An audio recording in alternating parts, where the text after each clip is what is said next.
सबसे धन्यवाद का विषय है कि परमेश्वर ने, बोलिए, कितने दिन काम किया? 6 दिन काम करने के बाद 7वें दिन क्या दिया? रेस्ट दिया।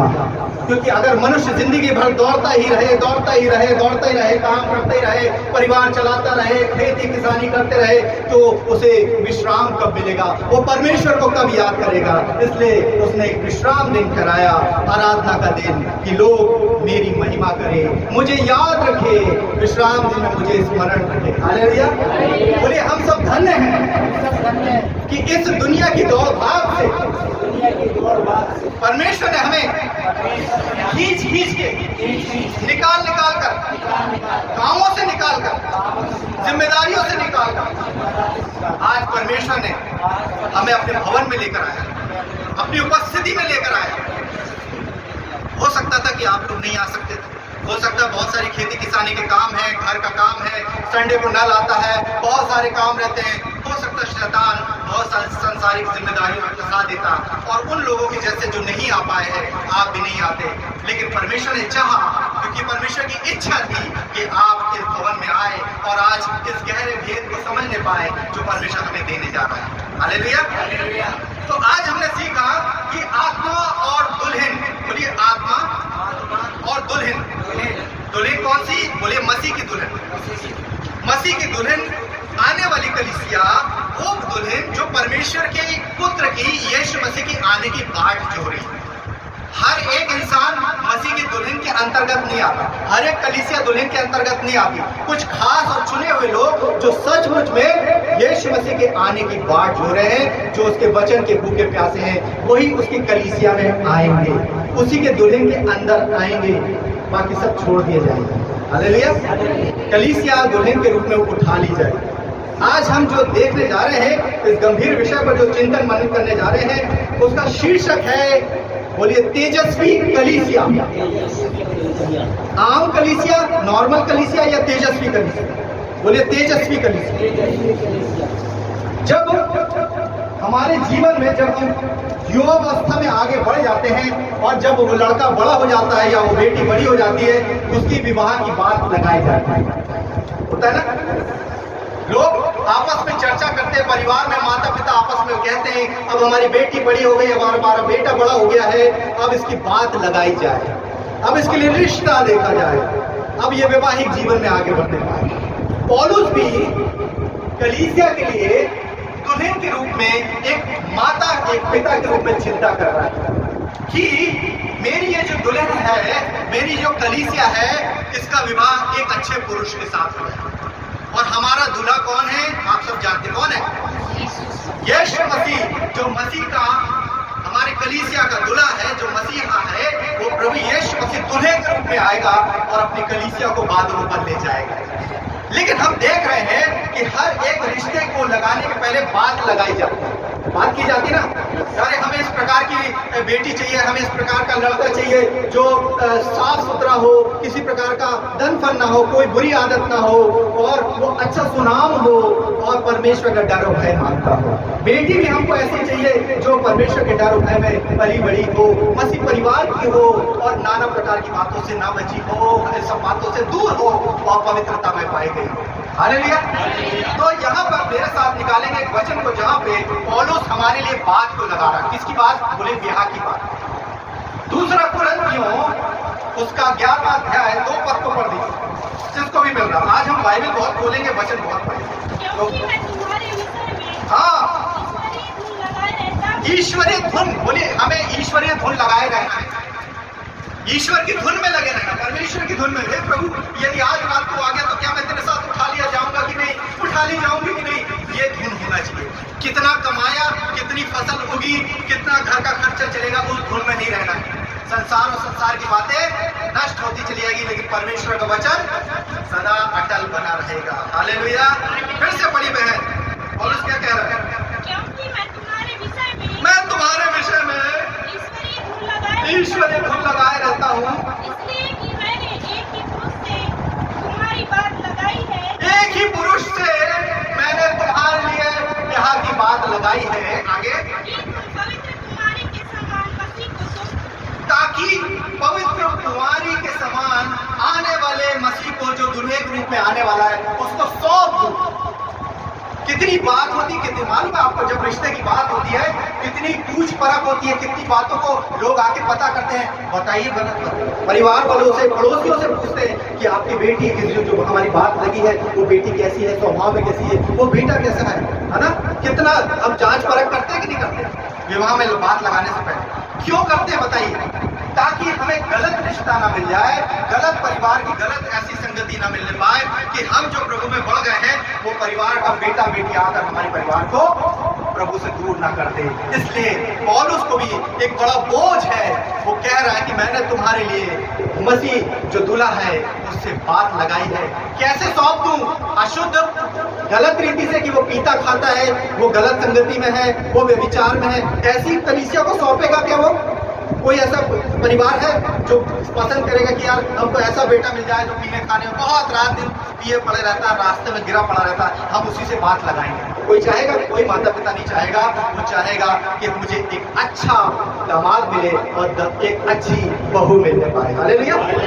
इसलिए यहाँ पे पौलुस को भी बड़ा बोझ है, बड़े बोझ के साथ कह रहा है कि मैंने तुम्हारे विषय में एक ही व्यक्ति से, क्या हम दो व्यक्ति से बात लगाते हैं? क्या हम चार पूरे गांव में घूमते फिरते रहते हैं कि इससे भी बात कर ले, ये हमारा दूल्हा बन जाए, ये हमारा दामाद बन जाए, ये हमारी बहू बन जाए? एक ही परिवार से जो सुनाम होता है उससे हम बात लगाते हैं, उससे हम अपने बच्चों की शादी की बात रखते हैं। हालेलुया। इसलिए वो कह रहा है कि एक ही पुरुष से मैंने तुम्हारे लिए बात लगाई है, ताकि जब वो दूल्हा आए तो जो दुल्हन है वो कैसे सौंप दूं? गंदी, मैली, कुचैली, या पवित्रता में, पवित्र हाथों में पवित्र पाई जाए वाली कलीसिया को मैं उसके हाथ में सौंप। हालेलुया। अब हम देख रहे हैं तेजस्वी कलीसिया।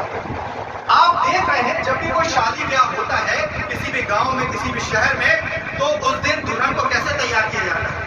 ऐसे उठा के, सो के उठाकर ऐसे खड़ा कर दिया जाता है, या पहले कहाँ भेजा जाता है? शहर में कहाँ भेजा जाता है? Beauty parlour. उसका कॉस्मेटिक, उसका श्रृंगार किया जाता है ना, आईलाइनर लगाया जाता है, बड़े बड़े साज सज्जा के सामान से उसको सुसज्जित किया जाता है। और कभी कभी तो दुल्हन समझ में नहीं आती कि दुल्हन है कि नहीं। इतना ओवर मेकअप हो जाता है कि सफेद, ऐसा लगा जैसे कोई सफेद भूतनी खड़ी। इतना ओवर मेकअप परमेश्वर हमसे नहीं चाहता। हालेलुया। तो हम देखते हैं कि उस दिन की तैयारी के लिए दोनों पक्ष, वर पक्ष और वधु पक्ष कितनी मेहनत करते हैं। उस दुल्हन को तैयार किया जाता है, दूल्हे को बोला जाता भैया जाके ट्रिम हो जा, थोड़ा स्लिम हो जा, बाल कटवा ले, शेविंग बनवा ले, ताकि जब आप पुलपिट पे खड़े हो, जब आप स्टेज पे खड़े हो तो देखने वाले कहेंगे हाँ भाई ये है पक्की जोड़ी। हालेलुया। ये है परफेक्ट मैच। दूल्हा दुल्हन कितने सुंदर लग रहे हैं, और दुल्हन तो दूल्हे से भी अच्छी लगे, है ना। कोशिश की जाती ना कि दुल्हन 20 लगे चाहे दूल्हा 19 लगे। बाद में जब घूंघट उठाते हो, जब मेकअप होता तब समझ आता अरे भैया ये तो कॉस्मेटिक था। हालेलुया। तो ऐसी दुल्हन हमारा प्रभु यीशु मसीह नहीं चाहता। उसके पहले तैयारी जरूरी। मैं आपको एक पुराने नियम में लेके जा रहा हूँ जहाँ पे दुल्हन की तैयारी कैसे की जाती थी उसके दूल्हे के आने और विवाह लगने और शादी होने से पहले। पढ़िए, मेरे साथ निकालें एस्तर की पुस्तक, उसका दूसरा अध्याय 12 पद, तो ये पढ़ दीजिए, 2 का 12। एस्तर उसका दूसरा अध्याय 12 पद। जब एक कन्या की बारी आई, वह राजा के पास जाए, और वह यह उस समय हुआ जब उसके साथ स्त्रियों के लिए लड़ाई के नियम के अनुसार 12 माह तक व्यवहार, 12 माह तक शादी होने और राजा के पहले उपस्थित होने से पहले 12 माह तक उस स्त्री को ठीक किया जाता था, तैयार किया जाता था। तैयारी, बोले तैयारी। क्या कलीसिया की तैयारी है? यीशु मसीह आने वाला है और कलीसिया के 12 महीने पहले, साल भर पहले, यीशु मसीह के आने से पहले क्या तैयारी शुरुआत की है कि नहीं? कि वैसे सोई हुई कलीसिया पड़ी हुई? हालेलुया। आगे, अर्थात उनके शुद्ध करने के दिन इस रीति से बीत जाते हैं कि 6 माह तक, केवल 6 माह तक क्या लगाया जाता था? बोले गंधरस का तेल। और उसके बाद 6 माह तक उसके बॉडी में सुगंध द्रव्य और स्त्रियों के शुद्ध करने का जो भी साज सामान होता था, अन्य सामान लगाया जाता था, लेप लगाया जाता था। आज के समय के हिसाब से क्रीम पाउडर नहीं होता था, उस समय लेप हुआ करता था, उस समय सुगंध द्रव्य हुआ करते थे, उस समय शरीर पर यीशु मसीह भी जब कब्र में थे तो उसको मलने के लिए स्त्रियां जा रही थी, तो क्या लेके जा रही थी? लेप लेके जा रही थी, सुगंधदायक द्रव्य लेके जा रही थी, ताकि उसके बॉडी पे मसाज कर सके। एक ऐसा राजा जो प्रभु में नहीं है। ये मादी और फारसी राजा हुआ करते थे। हम राजा अक्षर्यश की बात कर रहे हैं, और राजा अक्षर्यश के सामने एक एक स्त्री को उपस्थित होने से पहले इतनी तैयारी कराई जाती थी। उसके बालों पर एक सुगंध धुआं छोड़ा जाता था, उसके बालों से खुशबू आए। अभी तो सेंट है, अपन ने शॉर्टकट में सेंट लगा लिया, तैयार होकर आ गए, लेकिन उस समय उस खुशबू को जब राजा के सामने उपस्थित की जाए तो खुशबू से राजा प्रसन्न हो जाए, इतनी तैयारी की जाती है। एक ऐसे राजा को जो खुदा को जानता भी नहीं था, जब उसके सामने रानियां उपस्थित की जाती थी तो 6 महीने केवल एक लेप। हो सकता है कि गंधरस लगाते लगाते लगाते लगाते वो रानी का स्किन चली जाती होगी, सुंदर गोरी नारी, और स्किन लाल पड़ जाती होगी। उसके बाद सुगंध द्रव्य 6 महीने तक लेप लगाया जाता था। उसके बाद बालों में धुआं छोड़ा जाता था, धुनी छोड़ी जाती थी, सुंदर खुशबू आए। हालेलुया। यानी एक आम इंसान के लिए, एक आम राजा के लिए इतनी तैयारी, और हमारे सेनाओं के यहोवा परमेश्वर के बेटे के लिए कोई तैयारी नहीं। कलीसिया आज भी बेदार, अभी भी झुर्री वाली, अभी भी मन मुटाव की कलीसिया, अभी भी लड़ाई झगड़े। तो यहाँ पे मैं आपको सिर्फ तैयारी बता रहा हूँ कि एक स्त्री को कितना तैयार होना पड़ता है। हालेलुया। हम तो यहाँ पे 4 बजे का घंटा बजा चर्च में, एक शादी की बात बता रहा हूँ। बेचारा लड़का 4 बजे, 4:30 की शादी थी, 4 बजे से आकर बैठ गया, और 5 बज गए, 5:30 हो गए, 6 बज गए, दुल्हन का पता नहीं। दुल्हन कहाँ गई थी? साजो श्रृंगार करने, कॉस्मेटिक, ब्यूटी पार्लर। मास्टर साहब ने झुंझला कर उठे, सच्ची घटना बता रहा हूं, अपना गाउन उतारा, टांगा और पुलपिट से उतर कर चले गए अपने घर पहुंचने। बोले मैं नहीं देता शादी, शादी उजाले में होती, अंधेरे में नहीं होती। और उस समय अंधेरा हो गया था, 6:30 तक दुल्हन का पता नहीं था। बड़ी मुश्किल से जब आपाधापी हुई, फोन किया कि जल्दी करो, आप लेट हो रहे हो। दुल्हन आई, सस्ते सवरते 7 बज चुके थे। 4:30 की शादी, 7 बजे दुल्हन आ रही है, और पास्टर बोला अब मैं नहीं देता शादी। बड़ी मुश्किल से, मिन्नतों से पास्टर को समझाया कि दूर की दुल्हन है, बड़ी मुश्किल से समय निकाला है, और लोग इकट्ठा हुए हैं और बदनामी होगी, हमारी शादी दे दीजिए। बड़ी मुश्किल से उनको समझाया बुझाया, पास्टर साहब आए, 7 से 7:30 गाना हुआ, 7:30 से 8:30 उनकी शादी हुई। 9 बजे वो वहां पे पहुंचे जहां उनको 7 बजे पहुंचना था, केक कटिंग के लिए। दुल्हन को जो देखने आए थे वो बाराती जा चुके थे, गांव के लोग जा चुके थे, शहर के लोग जा चुके थे, उनको तो भोजन मिल गया था, वो अपना खाना खाए चल दिए। अब दूल्हा दुल्हन रात को 9:30 बजे अकेले बैठे थे स्टेज पे, ना तो कोई देखने वाला, ना कोई इनकी तारीफ करने वाला। ऐसा ना हो जाए कि हम अपने जीवन की दौड़ा भागी में, सांस संभालने के चक्कर में इतना लेट हो जाए कि प्रभु यीशु मसीह आकर चला जाए, और जो चुने हुए लोग हैं उनको ले लिए और हम छोड़ दिए जाएं। उन बुद्धिमान कुंवारियों के जैसे रहना 5, उन मूर्ख कुंवारियों के जैसे नहीं जो छोड़ दी गई। हालेलुया। अब देखिए, जब शादी होती है तो हर एक व्यक्ति चाहता है कि मेरी दुल्हन मुझसे अच्छी दिखे, ताकि जब मैं उसको अपने शहर में ले जाऊं, अपने गांव में ले जाऊं, तो मालूम है गांव में आज प्रथा है, लोग दुल्हन को देखने के लिए जाते हैं। और देखो देखो उस परिवार में शादी हुई है, दुल्हन आई, चलो देखने चले। स्त्रियां खासकर देखने जाती है।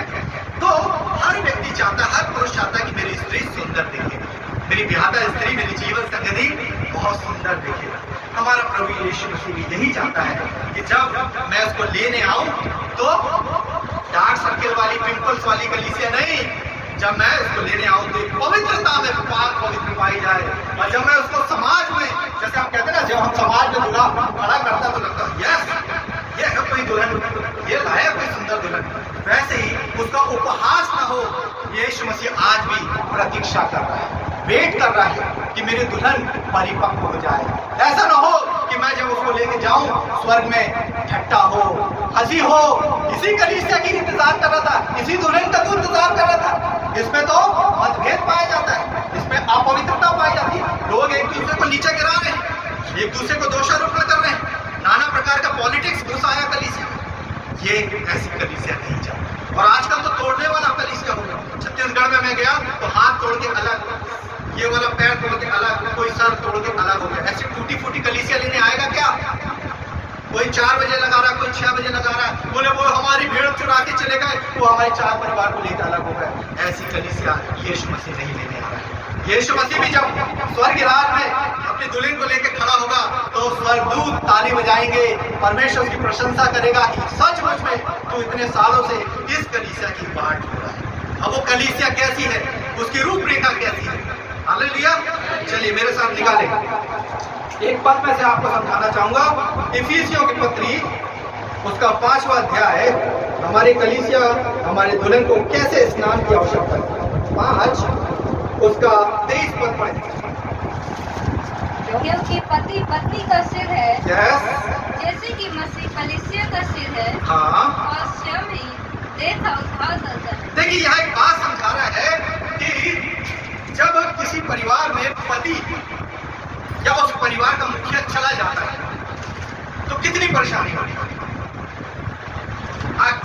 असली में अगर मैं आपको बताऊं तो एक स्त्री का जो जीवन चरित्र है उसके पति पर निर्भर है ना। इसलिए स्त्री का सर कौन है, बोले उसका पुरुष, उसका पति।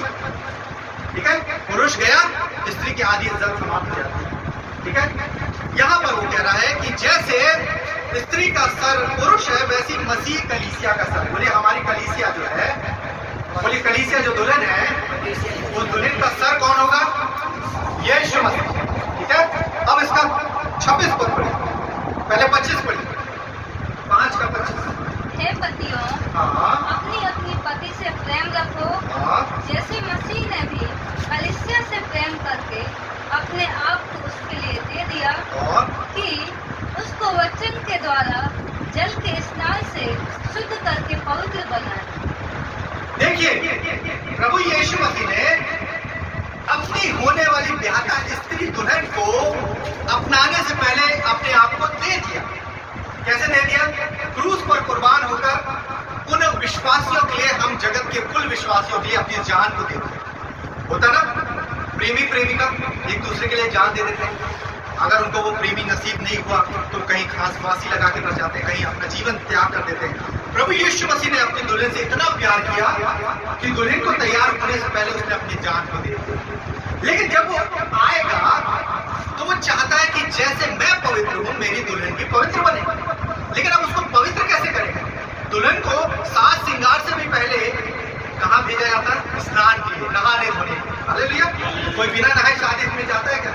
हम चाहते हैं कि अच्छे दिखे, साफ सुथरे दिखे, तो पहले नहाते हैं, पानी के जल से स्नान करते हैं। लेकिन यहाँ पर इस कलीसिया को परमेश्वर एक पवित्र जल के द्वारा स्नान करा रहा। कौन सा वो जल है बताइए, 26 पर बोलिए, उसके वचन के द्वारा जल के स्नान से शुद्ध करके हमको पवित्र बनाए।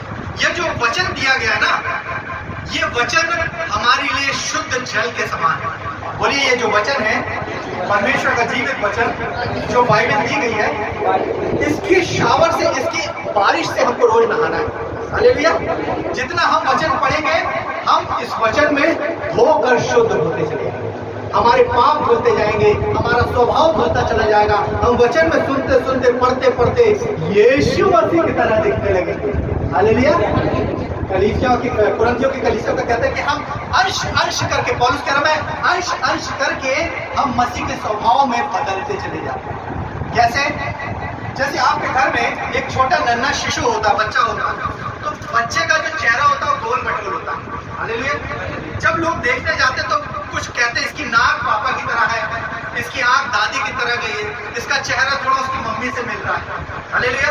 लेकिन क्या होता, सारे बच्चे छोटे से चेहरा एक ही दिखता है। लेकिन जब वो उनकी परवरिश में पलता बढ़ता है, जब वो धीरे धीरे बड़ा होने लगता है, तो किसके चेहरे पे आ जाता है, या तो माँ के चेहरे पे या पिता के चेहरे पे। हालेलुया। लोग कहते हैं देखो अपने पिता की झलक दिखने लगी इसकी माँ की झलक इसके चेहरे पे दिखती है। तो कैसे?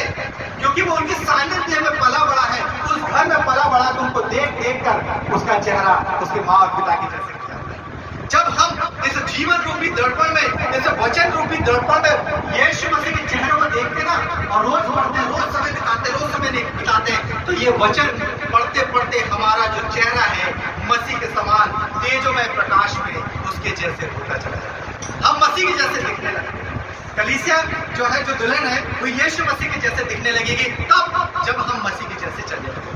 जैसे एक सुनार का काम करने वाला दिन और सुनारी का काम करेगा तो उसके चेहरे से, उसके हाव भाव से, उसके कपड़ों से सोने की महक आने लगी। एक कोयले का काम करने वाला दिन भर कोयले की खान में रहेगा, निकलेगा तो कोयले की बदबू आने लगेगी। एक मछली पकड़ने वाला मछुआरा उसके पास जाके देखे तो आपको एक मछली की हल्की सी महक दुर्गंध आएगी। हर एक व्यक्ति काम करते करते उसी के जैसा हो जाता है। हम मसीह में बनते रहेंगे, पढ़ते रहेंगे, वचन पढ़ते रहेंगे तो हमारी सुगंध, हमारे कार्य मसीह के जैसे हो जाएंगे। मसीह की सुगंध हम में से लोगों को सूंघ रहे, खुशबू आने लगेगी। मसीह का स्वभाव हमारे जीवन से लोगों को दिखने लगेगा। तो कौन से जल से स्नान कराता है हमको परमेश्वर? बोलो वचन रूपी जल। जैसे हम वचन रूपी जल, अब हर एक व्यक्ति की इच्छा होती है, जब पानी की किल्लत हो तो बात अलग है, लेकिन अगर घर में पानी है तो हर व्यक्ति चाहता है कि मैं रोज नहाऊं, रोज नहा कर आऊं। वैसे ही परमेश्वर चाहता है कि हम वचन रूपी जल से रोज स्नान करें। ऐसा नहीं कि हम संडे को आए, केवल एक दिन बाइबल उठाई, हमने उठाई, उसमें से धूल छटकारी और आगे चर्च लेकर। नहीं, आपको वचन से रोज स्नान करना। बोलिए आज से मैं, चाहे मुझे पढ़ना आता है नहीं आता है, इस वचन को लेकर, इसके वचनों को बोल बोल कर वचन रूपी जल से रोज स्नान करूंगा, ताकि पवित्र और शुद्ध बना रहे। हालेलुया। अच्छा, अब एक दुल्हन है जिसकी चर्चा प्रकाशित वाक्य में की गई कि दुल्हन कैसी दिखना चाहिए और दुल्हन का श्रृंगार कैसा होना चाहिए। अभी हमने जल से स्नान कराया, अभी हमने दुल्हन को देखा कि कैसी तैयारी होती है, लेकिन यहाँ पर देखिए, मेरे साथ निकालिए प्रकाशित वाक्य उसका 19वां अध्याय 7 पद को पढ़िए। प्रकाशित वाक्य उसका 19वां अध्याय 7 पद। हम आनंदित और देखिए, ऊपर स्वर्ग में बात चल रही है, स्वर्गदूतों में, आओ हम आनंदित और मगन हो और उसकी स्तुति करें। उसकी स्तुति किसकी? परमेश्वर के बेटे मेमने की, यीशु मसीह की स्तुति करें, क्योंकि मेमने का विवाह आ चुका है। ओ हो, यीशु मसीह जो परमेश्वर का मेमना है, जो जगत के पाप उठा ले जाता है, उस मेमने की चर्चा हो रही है।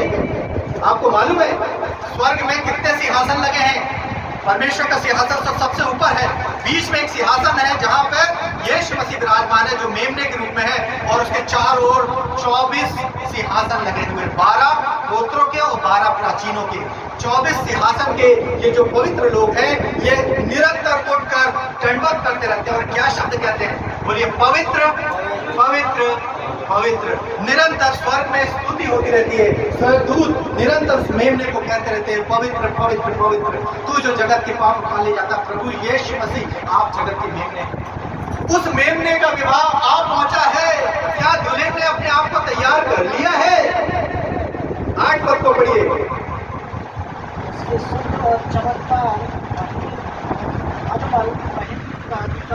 भाई, ये मलमल का अर्थ क्या है? उसी के आगे पढ़िए। उस महीन मलमल का अर्थ, क्योंकि उस महीन मलमल का अर्थ पवित्र लोगों के धर्म के काम। यस, हमारे यहाँ के काम छोड़ दिए जाएंगे।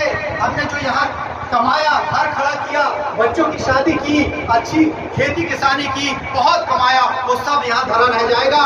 केवल एक चीज है, हमारे धार्मिकता के काम, धर्म के काम नहीं। यहाँ पे बोला है धार्मिकता के काम, कि जब मैं भूखा था तो तुमने रास्ते में चलते हुए किसी भूखे को खाना दिया, जब मैं निर्वस्त्र था, नंगा था, तो क्या तुम मुझे वस्त्र पहनाने आए, जब मैं जेल में था, जब मैं परेशानी में था, तो क्या तुम मेरी सुधि लेने आए?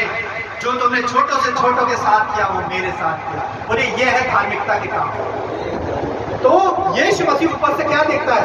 इनको मलमल का वस्त्र पहनाया है कि नहीं? अब पहनेंगे कैसे?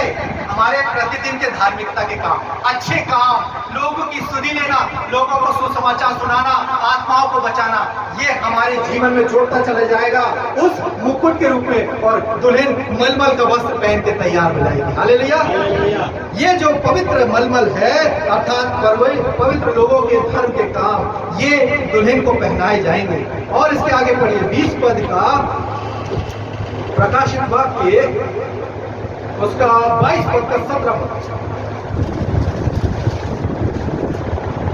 आत्मा और नहीं, प्रकाशित वाक्य 21 का 2।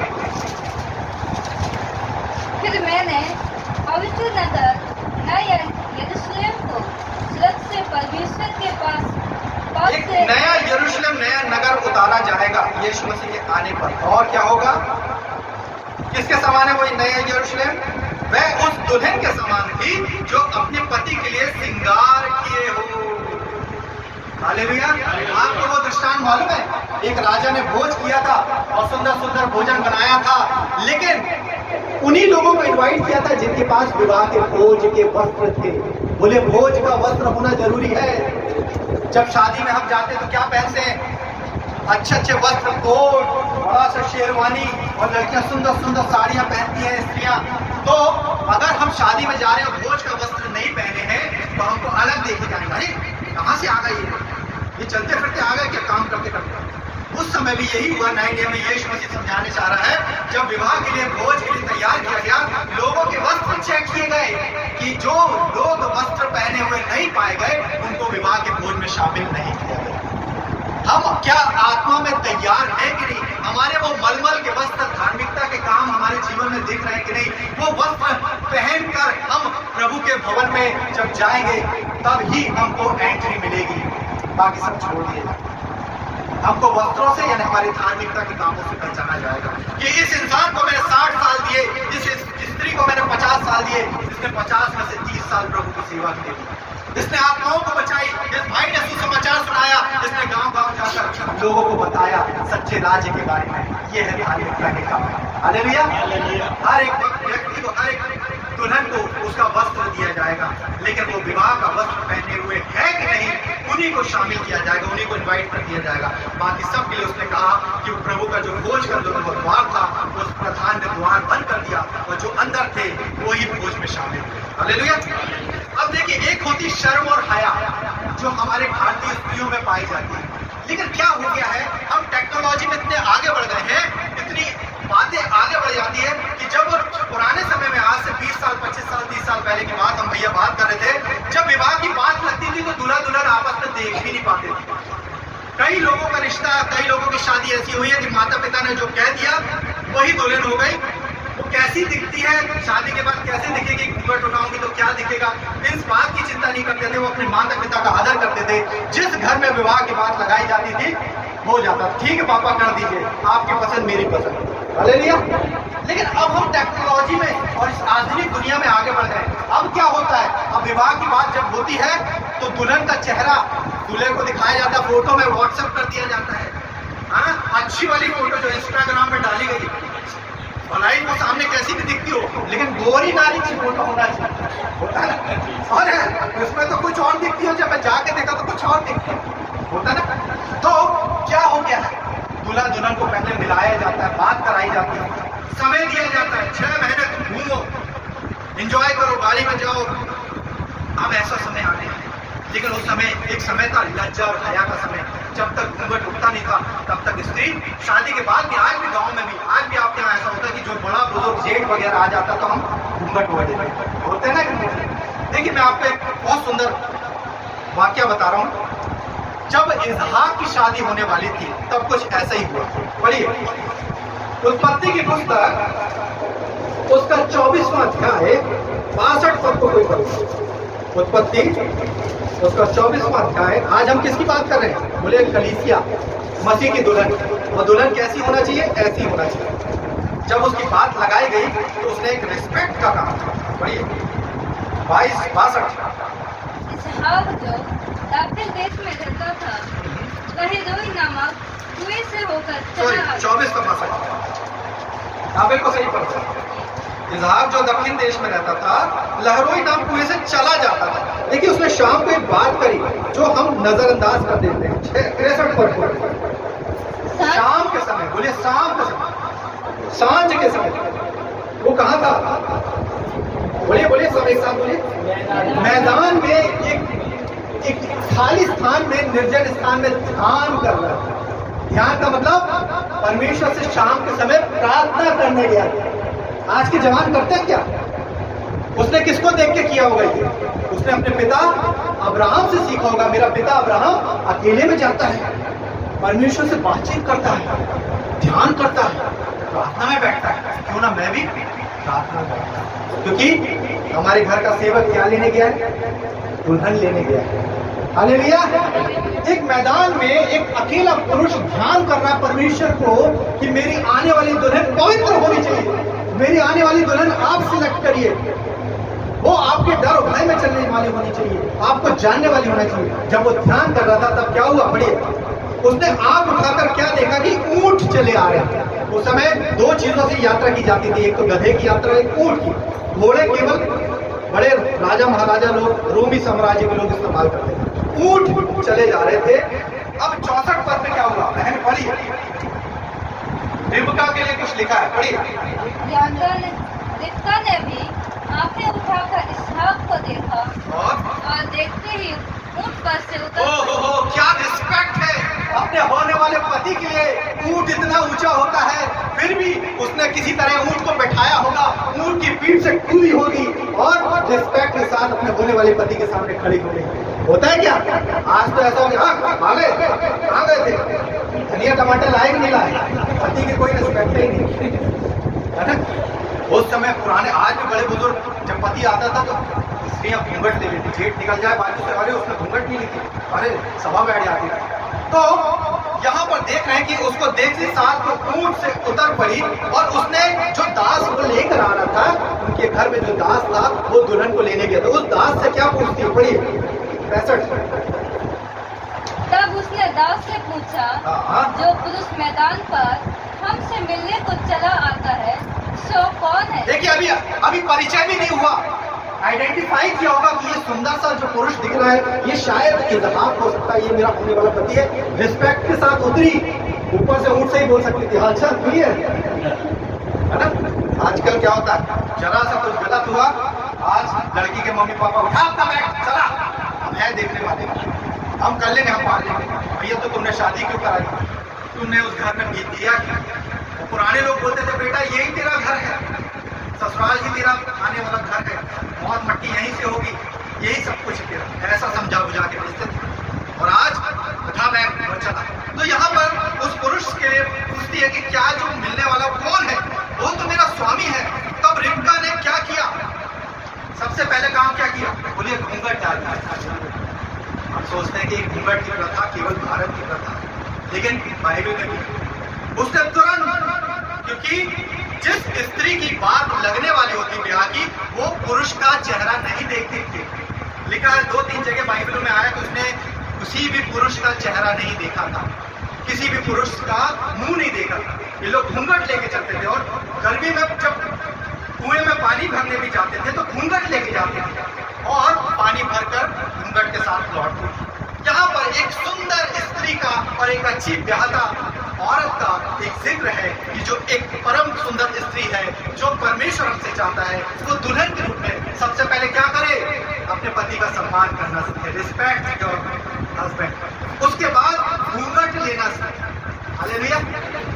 तो यहाँ पर हम एक सुंदर जिक्र को देखें कि वो रिबका ने तुरंत घूंघट लिया और लिखा है कि वो अपनी माँ के पास लेके गया इसहाक, उसको दिखाया, उसने कड़ा पहनाई, फिर उसके बाद शादी की बात हुई, फिर उन्होंने आगे अपने जीवन यापन शुरू किया। लेकिन यहाँ पे क्या हो गया, हम तो फोटो शूट कराएंगे।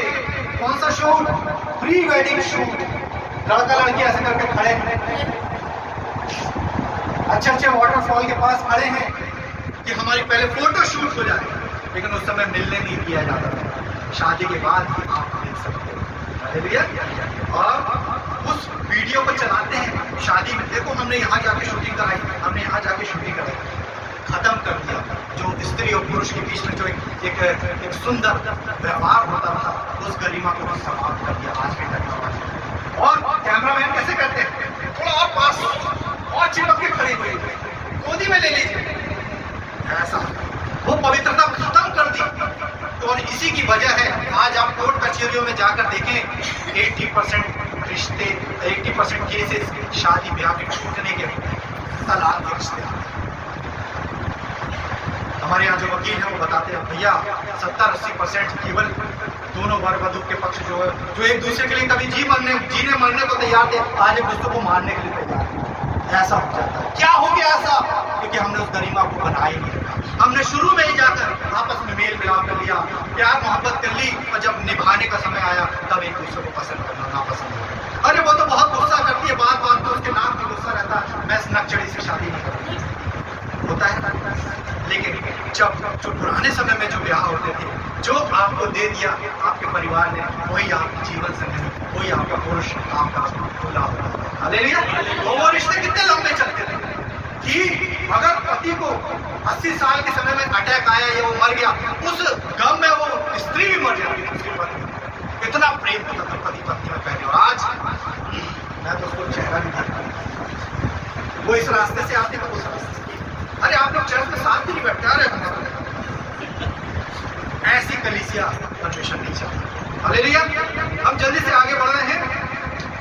मेरे साथ निकाल लें यूहन्ना की, हम नए नियम में आ जाएं।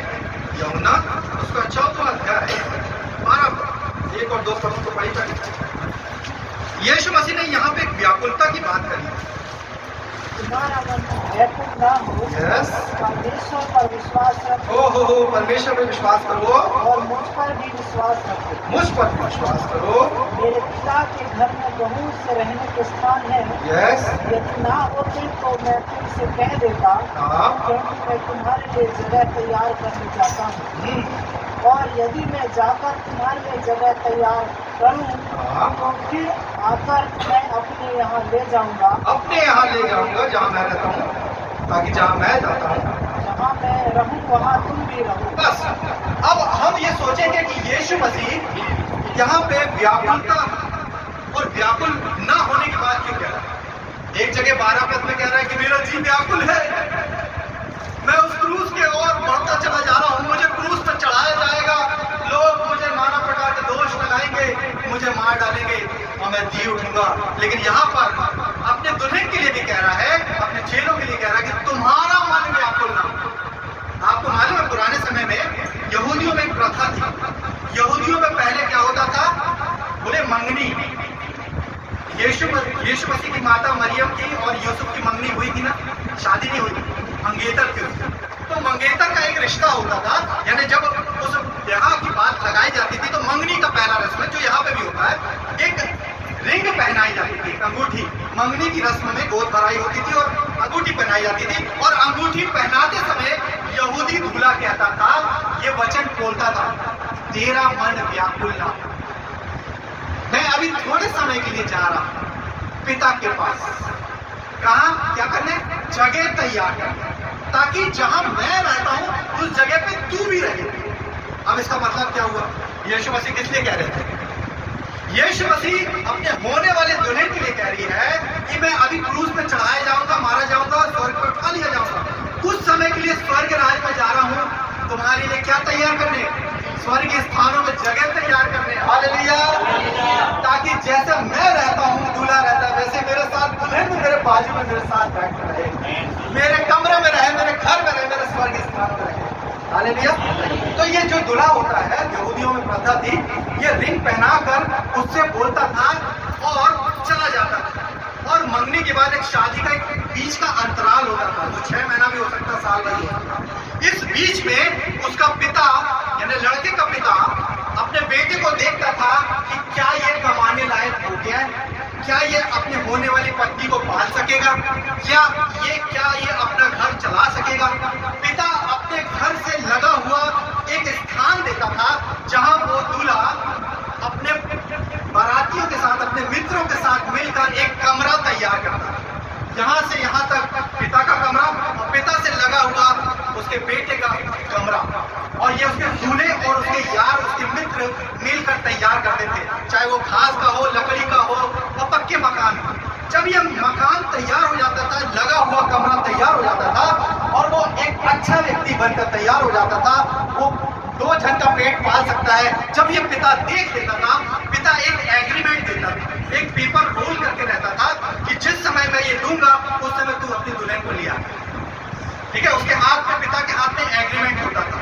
और जिस समय उसने देख लिया कि दूल्हा तैयार, मेरा बेटा तैयार है अपनी बहू को लाने के लिए और अपनी ब्याहता स्त्री को लाने के लिए परिपक्व हो गया है, ये अपनी पत्नी का पेट पाल सकता है, अपना घर चला सकता है, उसी समय वो एग्रीमेंट अपने बेटे को देता था।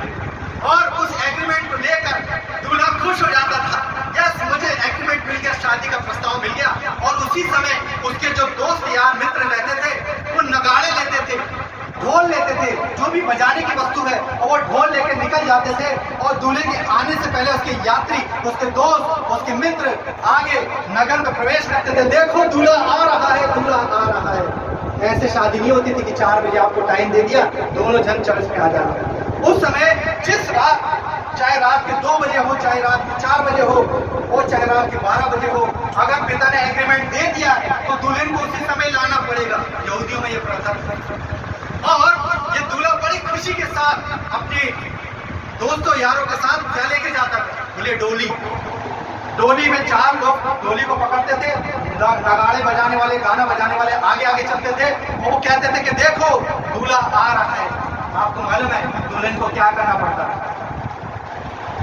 दुल्हन को अपने सिरहाने पर अपने खुद के शादी के वस्त्र, जो गाउन जो उसने तैयारी के साथ करी थी, गाउन, क्राउन, साड़ी, चुन्नी, शॉल और बड़ी चीजों को लेकर वो अपने सिरहाने पर रखकर सोती थी। पता नहीं कब एग्रीमेंट मिलेगा, रात में 2 बजे एग्रीमेंट मिल गया और दूल्हा आ गया तो मैं तैयार पाई जाऊंगी। तो हर घर में एक दीवट होती थी, बोले दीवट, और उस दीवट में एक दिया जलता रहता था, और दिए में क्या डालना पड़ता था उसको? रात में 2 बजे उठ के तेल, फिर उठी, फिर थोड़ी सी झपकी लगी, उठी और दिया लपलपा रहा, जल्दी से तेल डाला। दूल्हा जब दूर से देखता था कि मेरी दुल्हन के घर में क्या चल रहा है? दिया जल रहा है, चिराग जल रहा है, यानी मेरी दुल्हन जागी हुई है। और ये तेल का किसका प्रदर्शन? ये तेल पवित्र आत्मा का। हमको प्रतिदिन आत्मा में जागते रहना है, दुल्हन को तैयार रहना है, हमारा दूल्हा कब आ जाए। और वो जैसे उसको नगाड़े का शब्द सुनाई देता था, यीशु मसीह के आने पर क्या होगा? तुरहियां फूकी जाएगी, स्वर्ग से सुंदर सुंदर वाद्य यंत्र बजाए जाएंगे, देखो दूल्हा आ रहा है। और दुल्हन क्या करती हुई गाई जाएगी? सोते हुए।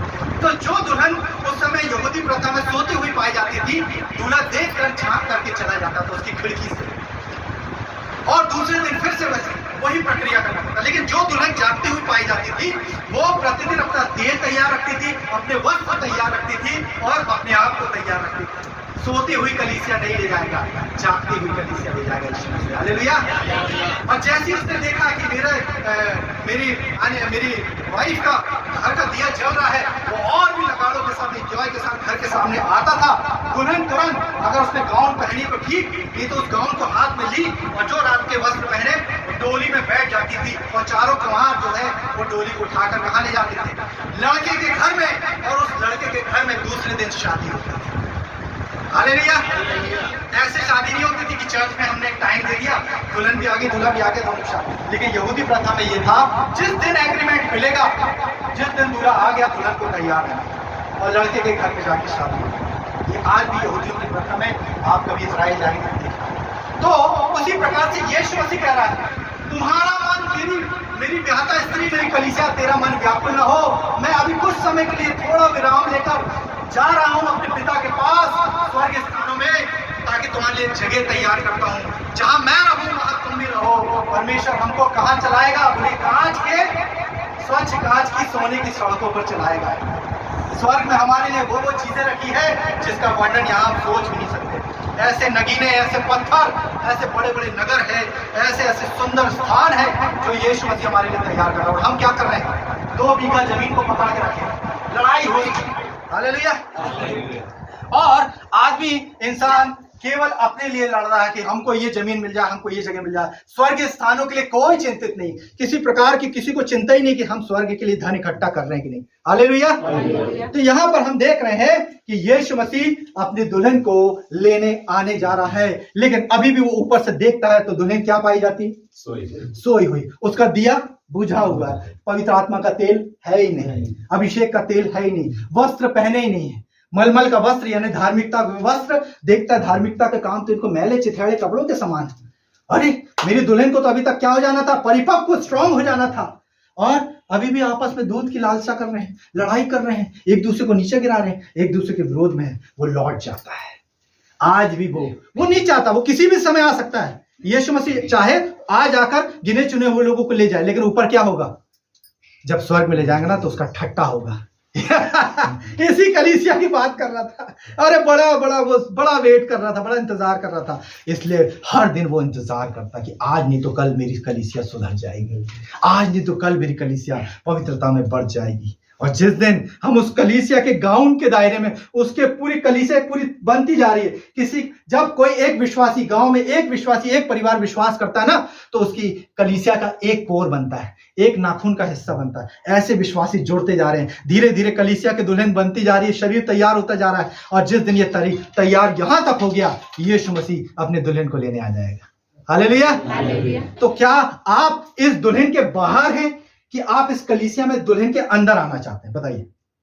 जब यीशु मसीह आए तो आप बाहर छोड़ दिए जाए या अंदर ले लिए जाए? बताइए। अंदर चाहते हैं ना? हर एक व्यक्ति चाहता है कि मैं कलीसिया में आ जाऊं, दुल्हन में आ जाऊं। तो हमको अपना जीवन बदलना होगा, अपनी पहले किसी सोच छोड़नी होगी। दुनिया क्या कर रही है, मेरा भाई मेरी बहन क्या कर रही है, वो कितना धन इकट्ठा कर रहे, छोड़ो। हमको परमेश्वर के स्वर्ग राज के लिए धन इकट्ठा करना है ना? ताकि जब यीशु मसीह आए तो कहे कि हाँ, ऐसी दुल्हन की तो मैं वेट कर रहा था। ये वचन की भूखी और प्यासी कलीसिया है, ये वो दुल्हन है जिसको मैं चाह रहा था। और जब हमको लेके जाए तो यीशु मसीह का सम्मान हो, उसका ठट्टा ना हो, उसका आदर हो कि हाँ, सचमुच में इसी कलीसिया की तू बाट जो रहा था, इसी कलीसिया को लेने आने जा रहा था। हालेलुया। एक पद को कह के समाप्त करेंगे।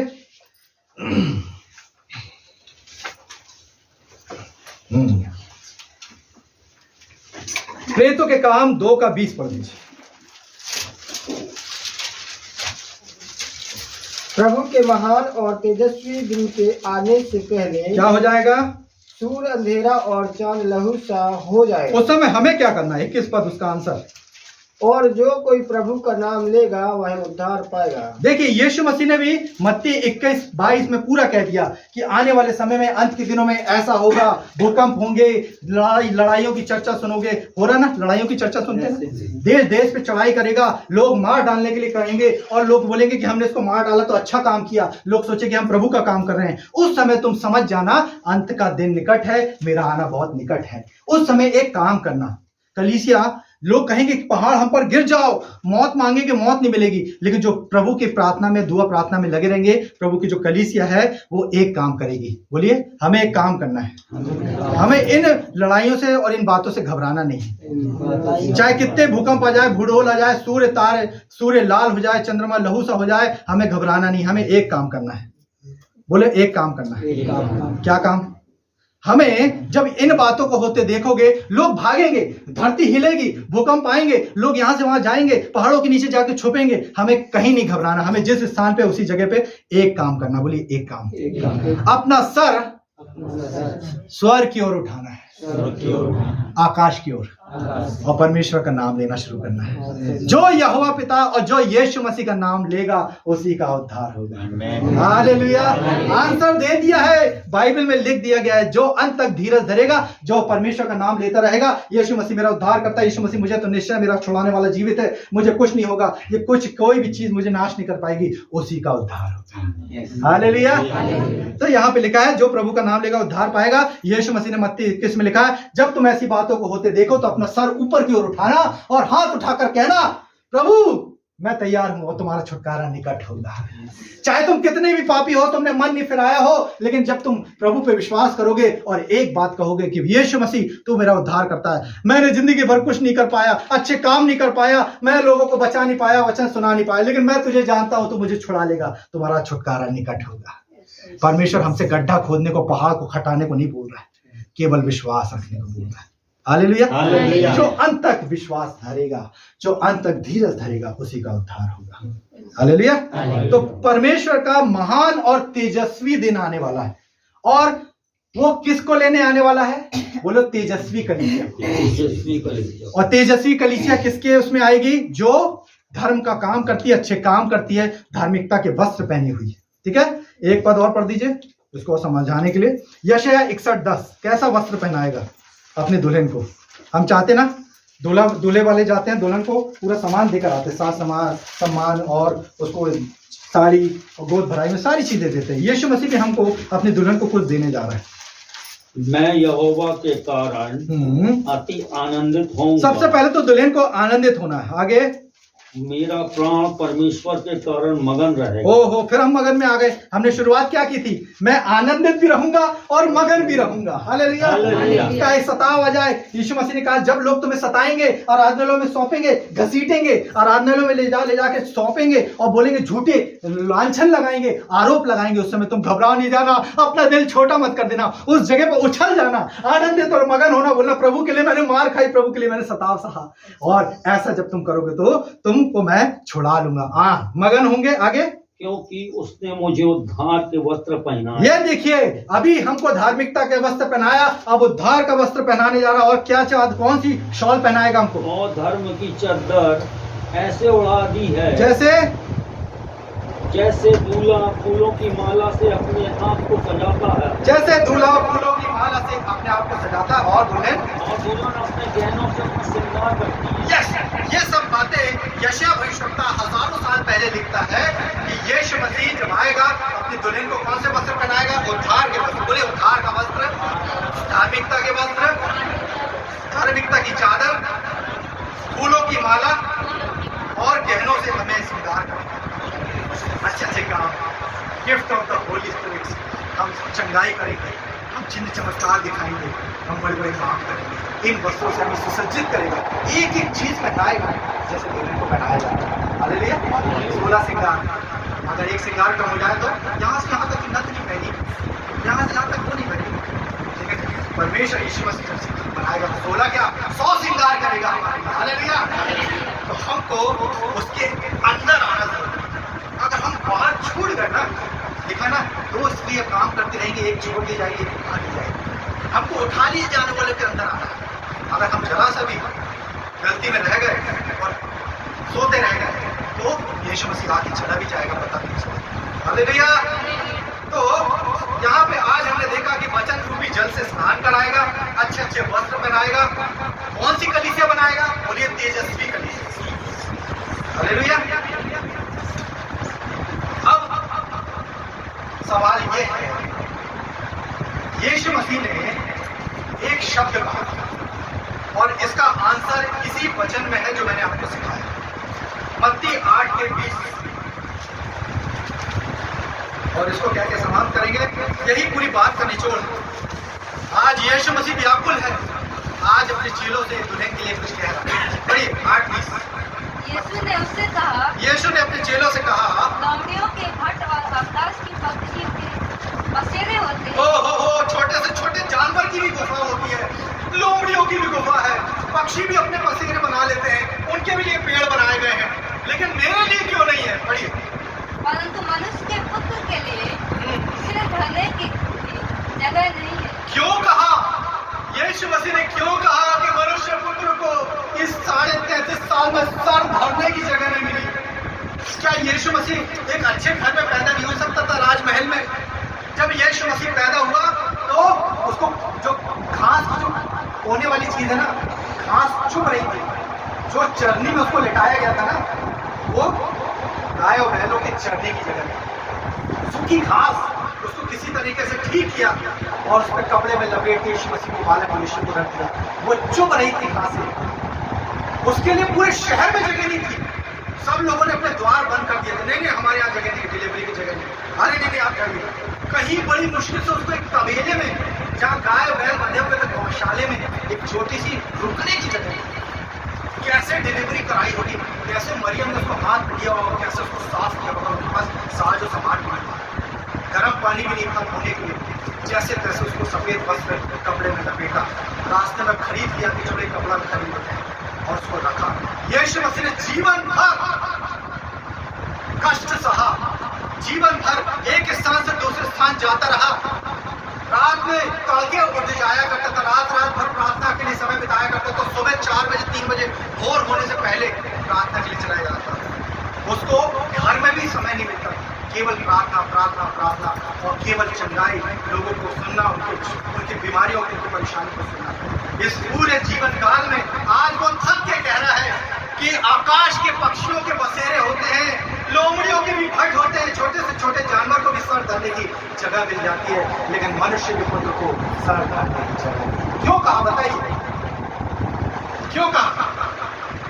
आज मैं आपको एक बड़ा रेवोल्यूशन देने जा रहा हूँ। बोले आज हम एक भेद की बात समझने जा रहे हैं। यीशु मसीह के लिए अभी हमने 5:32 में क्या पढ़ा था? इफिसियों 5:32 में कि जैसे स्त्री का सर कौन होता है? पुरुष। दुल्हन का सर कौन होगा? मसीह।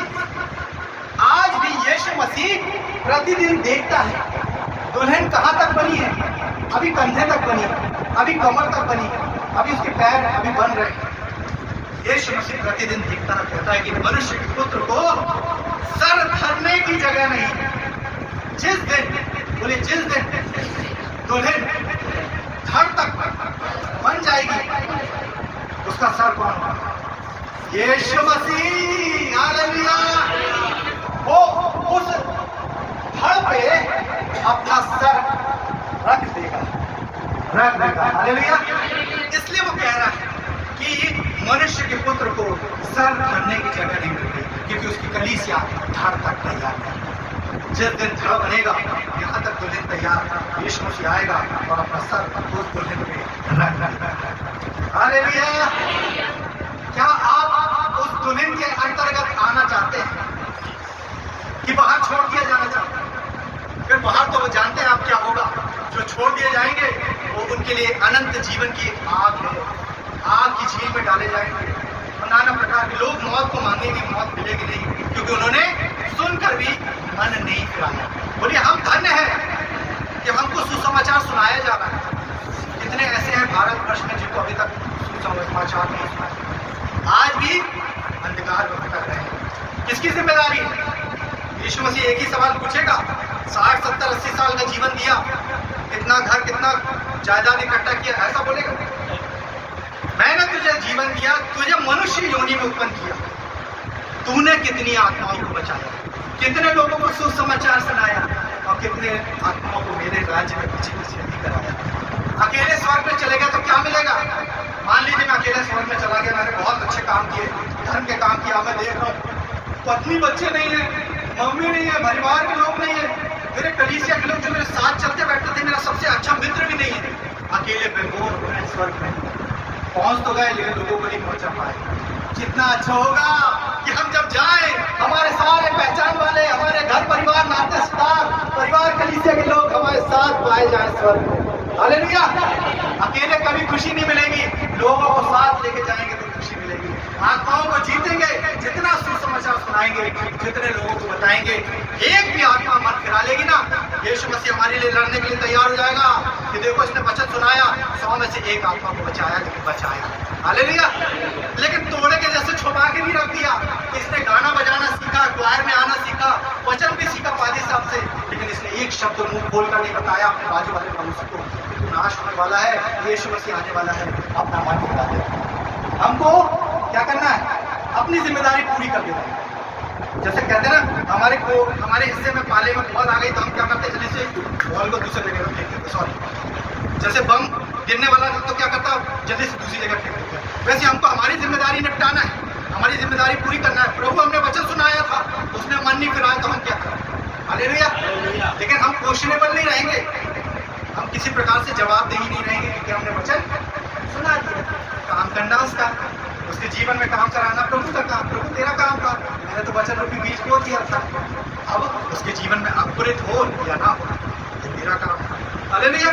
बोले हमें अपनी जिम्मेदारी पूरा करना है, ताकि हम जब प्रभु मसीह के सामने खड़े हों तो हमसे प्रभु ये बोले, ये मेरा सच्चा विश्वास योग्य दास है, इसने बहुत सी आत्माओं को बचाया। हालेलुया। तो आज हमने देखा मसीह की दुल्हन, और दुल्हन के लिए यीशु मसीह क्या कह रहा है कि जिस दिन इस कलीसिया का धड़ यहाँ तक तैयार हो जाएगा, मनुष्य के पुत्र को यीशु मसीह को सर धरने की जगह। हालेलुया। तो हम तेजस की कलीसिया है। बोलिए हम एक तेजस की कलीसिया के रूप में परमेश्वर के सामने उपस्थित होने के, खड़े होने के योग्य पाए। और जब सुबह उठते हैं आपको, मैं बोल रहा हूँ, जब सुबह उठते हैं तो आपको एक शब्द बोलना है। बोलिए ताले की चाबी। हर एक चीज का एक हल होता है, ठीक है? बड़े से बड़ा हवाई जहाज हो, बड़े से बड़ा पानी का जहाज हो, उसका इंजन किससे स्टार्ट होता है? इस छोटी सी चाबी से। बड़े से बड़ा महल हो, बड़े से बड़ा घर हो, 20 कमरों का घर हो, उसका मेन दरवाजा किससे खोलेगा? वो चाबी हमको दी गई, बोले चाबी मेरे पास है। और जब हम स्वर्ग में जाएंगे तो अनंत जीवन की चाबी मिलेगी जो यीशु मसीह हमें देगा, क्योंकि यीशु मसीह के पास क्या है? अधोलोक की कुंजी है। कुंजी किसको देगा? जब दुल्हन जाती है तो क्या करती जाती है? जब सास देती है ना, जब नई दुल्हन जाती है घर में, तो सारी अलमारियों की चाबी, सारी जिम्मेदारी की चाबी यहाँ पे टांगती कि नहीं टांगती? दुल्हन टांगती ना, ये देखो मैं अधिकारी हो गई हूँ, ये देखो मेरे पास पूरे घर के ताले तिजोरी की चाबी। ये अधिकार हमको यीशु मसीह देगा। हमारे पास क्या होगी? स्वर्ग के राज्य की कुंजियां होगी, चाबी। चाहते कि नहीं चाहते? हालेलुया। तो बोलिए, मुझे सुबह उठकर, कितने लोग सुबह उठकर धन्यवाद देते हैं? जैसी आपकी आंख खुले, बिस्तर छोड़ने से पहले, प्रभु जी, दोनों हाथ उठाकर मैं आपको धन्यवाद देता हूं इन सुंदर आंखों के लिए, इन सुंदर कान और बालों के लिए, नाक के लिए, जो मैं देख पा रहा हूं। अगर मेरी एक आंख नहीं होती, एक आंख से मेरा जीवन व्यतीत करना पड़ता, एक पैर नहीं होते तो मैं ऐसे करके उठता। आपने मुझे स्वस्थ बनाया, आपने मेरी दोनों किडनियां ठीक रखी, मेरा हार्ट अच्छे से काम कर रहा है, मेरा लीवर, मेरी इंद्रियां सब अच्छे से काम कर रही है, इसके लिए धन्यवाद। पानी में डूबने वाले एक व्यक्ति को देख लीजिए, जब उसको सांस की जरूरत होती है, ऑक्सीजन की, कैसे मुश्किल से बाहर निकलता है। जब उसको नया जीवन मिलता है, उसको उस समय ऑक्सीजन की वैल्यू होती है, और हमको तो परमेश्वर मुफ्त में ऑक्सीजन दे रहा है। तो सुंदर हवा के लिए धन्यवाद नहीं दे सकते? प्रभु, कितनी बार मैं सांस लेके छोड़ देता हूँ, उसके लिए धन्यवाद। मेरा दिल अच्छे से काम कर रहा है, मेरा शरीर अच्छे से काम कर रहा है, धन्यवाद देना है पहला काम। दूसरा, ताले की चाबी। बोलिए, ताले की चाबी। मुझे प्रार्थना भी ये बोल रहा है, बोलो, जो मुझ में है, कौन है मुझ में? अभी जो हमने इतना बात की, हम दुल्हन है, किसकी दुल्हन है? यीशु मसीह मुझ में है भैया। यीशु मसीह हाथ के बनाए हुए मंदिरों में नहीं, तुम्हारे दिलों में रहता है। हम पवित्र आत्मा के चलते फिरते मंदिर, हम जहाँ खड़े हो जाएंगे कहीं से वही लगने लगे। हालेलुया। परमेश्वर हमारे अंदर रहता है, यीशु मसीह हमारे अंदर रहता है। तो बोले, जो मुझ में है, अर्थात प्रभु यीशु मसीह, वो उससे जो संसार में है उससे बड़ा है। संसार का अभी जो हाकिम है ना, जो चलाने वाला है, जो टेक्नोलॉजी में हमें फंसा दिया है, वो शैतान। उस शैतान से कहीं बढ़कर हमारा परमेश्वर यीशु मसीह। हालेलुया। 5 बार आपको बोलना है, जैसे अपन खाना खाते हैं ना, दवाई लेते हैं, हमको सुबह उठकर धन्यवाद देना, 5 बार बोलना। जल्दी जल्दी मेरे पीछे बोलिए, जो मुझ में है, अर्थात प्रभु यीशु मसीह, वो से जो संसार में है उससे बड़ा। और शॉर्ट है, जो मुझ में है, वो उससे जो संसार में है उससे बड़ा है। जब ये आप बोलना शुरू करेंगे ना, चाहे आप काम कर रहे हो, ऑफिस जा रहे हो, हमारी बहनें सुबह रोटी बना रहे हो, झाड़ू लगा रहे हैं, झाड़ू लगाते लगाते बोलिए, जो मुझ में है, अर्थात प्रभु यीशु मसीह, उससे जो संसार में से बड़ा है। हमारे भाई लोग शॉर्ट पहनते हुए बोले, तैयार होते हुए, जो मुझ में, अर्थात प्रभु यीशु मसीह, उससे जो संसार में। जैसे जैसे ये शब्द बोलने लगेंगे, यीशु मसीह हम में क्या होने लगेगा? बोलो, एक्टिवेट, क्रियान्वित होने लगेगा।